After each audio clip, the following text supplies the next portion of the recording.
This animation is a representation of how a Harmony transcatheter pulmonary valve is implanted.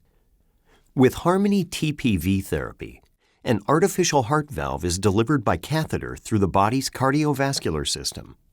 The Harmony TPV is made of a self-expanding nitinol frame sewn together over a polyester fabric with a porcine pericardial tissue valve sewn inside it. The valve is loaded into the delivery catheter system by attaching suture loops to the coil, then pulling it into the sheath through the loading funnel.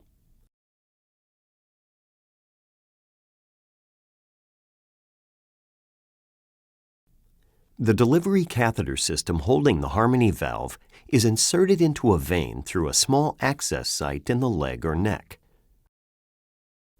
The system is then guided to the intended implant location in the heart. Knobs on the delivery system, shown on the right, are used to control deployment of the valve.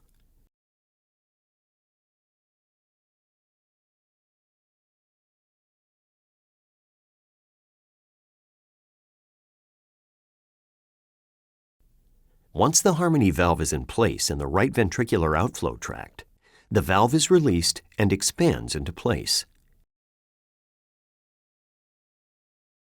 It immediately begins to function, directing blood flow between the right ventricle and the lungs.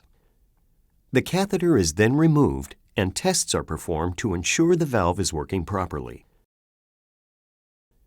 The small access site is closed and the procedure is complete.